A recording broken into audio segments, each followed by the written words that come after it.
Katy Perry e uma importante lição de conquista no clipe Roar. Bom, hoje, como a amadora introdução aí já sugeriu, é sobre esta música aí que eu vou falar. E já coloquei aí essa introduçãozinha aí rápida, só para situar quem estiver acompanhando. Mas com a música super conhecida aí, acredito que todos já vão lembrar. Porém, tem aí um link que vai direcionar aí ao clipe oficial inteiro. E é importante que assista esse clipe antes para até compreender, tornar mais rico aí a observação dessa minha discussão. Então, desde o momento que eu assisti esse vídeo aí pela primeira vez, eu já percebi ali que tinha elementos que tornavam aí esse clipe muito além, né? Muito mais rico do que um mero clipe pop, vamos dizer.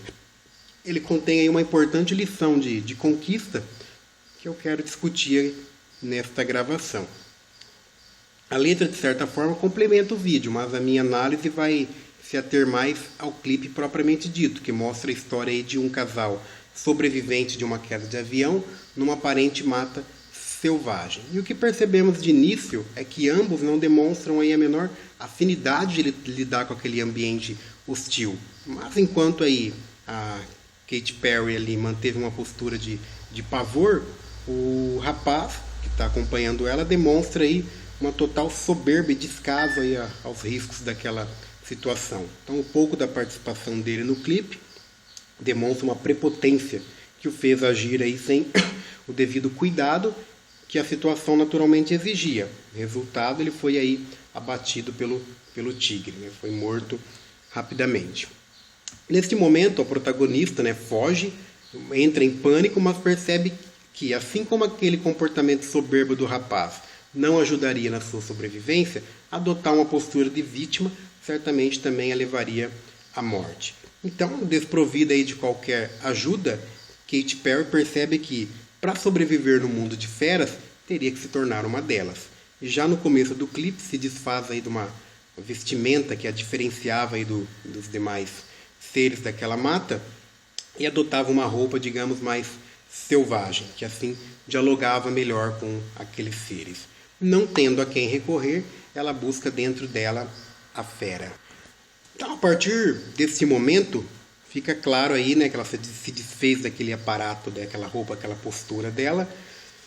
Fica claro que o objetivo dela é sobreviver. E como ela vai fazer isso, né? Ela vai buscar conquistar aquele meio para dominar e assim conseguir sobreviver a ele, né? Então, ela percebe que vai ter que ser um deles, né? Um daqueles animais, um daqueles selvagens, para não ser devorada por eles, né? Então ela abre mão aí isso fica bem simbólico quando ela abre mão do salto alto, né? Que representa a mulher que ela provavelmente era até aquele momento, né? Delicada, frágil, elegante, e faz com o salto uma lança, tornando-se nesse momento uma guerreira e assim se adequando àquele ambiente hostil. Nesse momento ela faz algo essencial para qualquer um que busque aí o sucesso. Ela observou, estudou a história daquele local. Ficou claro ali que o grande líder, o grande desafio dela seria o tigre. Então ela identificou aquele como seu maior desafio e para reinar absoluta naquela mata, ela teria aí que, de certa maneira, destituir aí o posto daquele tigre. Então ela foi estudar o que já foi tentado para dominar aquela fera, né? Isso se revela, fica bem claro no momento em que ela vai até a caverna e observa ali nas artes rupestres, né, que outras pessoas já tentaram dominar aquele território, já tentaram fazer frente ali com o tigre, né? Então mostra lá que tentaram vencer o tigre com fogo, com arco e flechas, mas todos aí sucumbiram. Então ela compreendeu que bater de frente com ele seria inviável, né? Que certamente a força bruta ele tinha muito mais do que ela. Então ela buscou outras estratégias. Ela foi, como se diz, né, comendo pela beirada. Você vê que ela dominou ali os animais, digamos, menos selvagens, os macacos, os pássaros, né? E a gente pode imaginar que isso já foi trazendo conhecimento para ela, uma aproximação. Isso já foi, ela com certeza conseguiu ali meios, né, dicas, vamos dizer assim, né, de como sobreviver naquela mata, de como lidar com aquele tigre feroz também, né?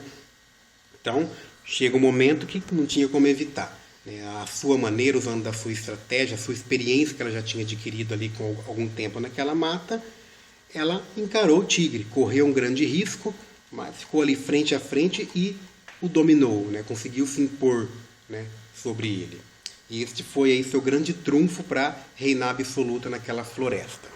Bom, a parte final do vídeo já mostra então que a partir do momento que ela teve um domínio sobre aqueles animais, aí sim ela começou a passar a ensinar a eles a sua cultura. Aí ela começou a retomar um pouco, né? Ela se desfez de quem ela era, né? Para se misturar, para ser como um daqueles, e nesse momento ela começa aí retomar, né, um pouco de quem ela era, e passa dessa forma. É nesse momento que ela começa a transmitir a sua cultura, é nesse momento que ela começa a ensinar algo àqueles animais selvagens, né? Então, com o tempo, as feras já dominadas aceitaram passivamente aí os seus costumes, representada aí quando ela pinta a unha do elefante, quando ela tira selfie ali com o macaco, e coloca também uma espécie de um colar ali no tigre que já estava domesticado. Então, uma história aí que eu considero riquíssima, e creio que muitos podem se perguntar agora, né, que eu já descrevi o vídeo, e qual que é a grande lição, como que eu posso relacionar,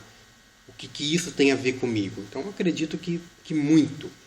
Isso aqui a gente pode fazer aí um paralelo com qualquer profissão, com qualquer situação aí da nossa vida. Vamos imaginar, tomar algumas aqui como exemplo. Um vendedor. Suponhamos que você trabalhe com vendas, seja um vendedor. Então vamos imaginar que a mata selvagem seja aí os seus clientes, né? Você tem que compreendê-los. Então, quem são eles, o que gostam, o que assistem, que time torcem, o que gostam de comer, enfim. Todo vendedor tem que saber qual o perfil de seus clientes e falar a mesma língua deles, né? Então não adianta, por exemplo, você ser um vendedor todo elegante, fino, vestido aí um blazer muito chique, se de repente seus clientes são aí produtores rurais. Então vai haver uma grande dificuldade, né? Você pode criar uma barreira, né, para com esses clientes. Então adaptar, ser como pessoas daquele meio que você quer, de certa maneira, conquistar. E o tigre representa aí nesse universo de vendas, né, aquele cliente chato, aquele cliente importante, né, que você necessariamente tem que conquistá-lo, né, que a conquista dele já serve aí como uma maneira de você se destacar junto aos demais. Ah, mas eu não sou vendedor, sou professor, trabalho com ensino na educação. Ótimo, então o clipe tem muito também a ensinar. Quem são seus alunos? Quais os maiores desafios daquela escola? Quais as lideranças daquela sala? O que já foi tentado e falhou naquela turma? O que já foi tentado e deu certo? Bom, eu sou da opinião de que para que o mestre e o professor consiga ensinar algo aos seus alunos, ele tem antes que dominar o grupo. Dominar no sentido de se fazer liderança, de ter ali seu reconhecimento como alguém que sabe algo que eles não sabem e que precisam saber. Então o professor tem algo a oferecer, algo que vai realmente mudar a vida daqueles alunos, né? Que vai acrescentar algo para eles, né? Então muitas vezes o professor vai ter que vencer um ambiente hostil. Então de certa forma o professor tem o quê? Seduzir, tem que ser um sedutor daquela turma, né? Mostrar que ele tem capacidade de promover os alunos aí a um patamar um pouco maior, né? Acrescentar algo aí na vida deles, né? Então eu comparo muito com a questão do voo. Imaginamos aí que os professores sejam águias, né? Sejam águias que voem alto, e voar alto significa o quê? É o conhecimento, né? E que os alunos, por sua vez, ainda são passarinhos aí que voam baixo, né? Então não adianta o professor querer ensiná-los, né, a voar alto lá das nuvens, lá do topo. Não. O que tem que acontecer? A águia vai ter que abaixar, né? Acostumar-se aí por certo momento a voar baixo junto daqueles alunos e de uma forma aí continuada por etapas, né? E cada vez mais aumentando, né, a altura desse voo, subindo, né? Até que os passarinhos possam aí acompanhar essa subida e se perceberem também como águias em determinado momento. Então é aí que eles voarão por si só. Então tem muito a ver essa ideia com o clipe, né? Você muitas vezes se adaptar, né? Quando a gente, principalmente falando aí de aulas, né? Você entrar numa realidade, para depois conseguir, de certa maneira, tirar os alunos daquela realidade, melhorá-los, né? De certa maneira, dar oportunidades a eles. Essas premissas aqui valem para qualquer aí, profissão, imagino eu, né? Se você é um político, chefe de algum setor, gerente de alguma empresa. E claro, não só na questão de profissão, esse conhecimento tem aplicabilidade para além do universo do trabalho. Então, essa lição de conhecer, ser como eles, então dominar, aplica-se também aos relacionamentos, na conquista de alguém, na aproximação de um filho, de outro parente. Enfim, acredito que com as devidas ressalvas e adaptações, este clipe pode ser muito útil aí para reflexão aí de qualquer estilo de vida que a gente leve. E não nos esqueçamos aí da importante lição aí do rapaz que é rapidamente devorado pelo clipe. Que lição? Não sejamos como ele, né? Não vamos chegar numa situação aí prepotente, soberbo, nunca subestime um trabalho, uma missão, uma pessoa. Então, estude, né? Essa atitude não combina com sucesso, né? Prepotência, arrogância, nunca vai conduzir aí a um sucesso. Como um exemplo para ficar claro, imagine aí um gerente de um banco numa movimentadíssima agência no coração de São Paulo. Ele então, por razões diversas, é transferido aí para uma pequena agência lá no interiorzão do estado de São Paulo, né? Então, com funcionários diferentes, rotina diferente, produtos e clientes também, uma outra realidade totalmente diferente da que ele está acostumado. E ele já chega lá querendo impor mudança, fazer daquela agência o que ele fazia na capital. Chega achando que sabe tudo, querendo que todos passem a agir do seu modo, sem nem saber aí quem são os empregados, como agem, no que acredita, qual que é a cultura daquela empresa, o que está fadado a acontecer, né? Nada mais do que o fracasso desse banco, né? Então, não é dessa maneira que ele vai conseguir. Pelo contrário, ele teria que chegar, entender, compreender, se adaptar àquela rotina, para depois, numa segunda etapa, aí, pensar em aplicar as suas mudanças, né?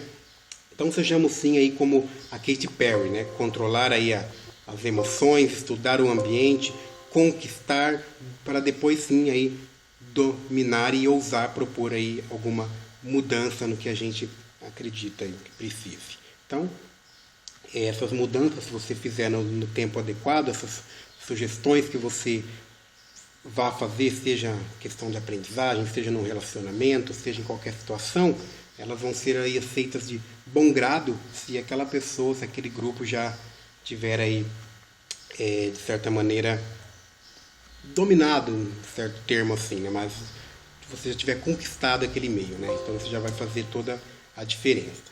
Bom, para finalizar, fugindo um pouco desse contexto, o clipe permite abstrair mais uma rápida reflexão. Então, para sobreviver entre as feras daquela mata, Katy Perry se fez fera, né? Então é isso que a gente tem que entender. Ela nunca teria sobrevivido ali se tivesse tanto sido a vítima, a medrosa, como também tivesse tido uma posição aí prepotente. Então, reveja lá no vídeo, iniciando lá no minuto 15 mais ou menos, né? Onde eu acho que é uma parte bem interessante. Simbolicamente ela se desfez daquela postura em pé normal ser humano, né? Então ela foi gradativamente aí se colocando como de quatro patas, né?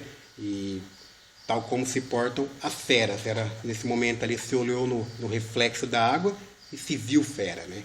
Então lembre-se que para enfrentá-las, muitas vezes, para enfrentar, se você se percebe aí cercado de feras, se você se percebe num ambiente hostil, seja trabalho, família, qualquer situação que seja, você vai precisar muitas vezes trazer à tona o seu lado selvagem também. Na literal concepção de que fogo se combate com fogo. Às vezes é necessário descer do salto, né, e usá-lo como arma, como fez a Katy Perry. Claro, a gente tem que ter muita sabedoria para compreender os momentos em que isso é adequado. Bom, é isso. Katy Perry também é psicologia. Obrigado aí pela atenção. Até a próxima.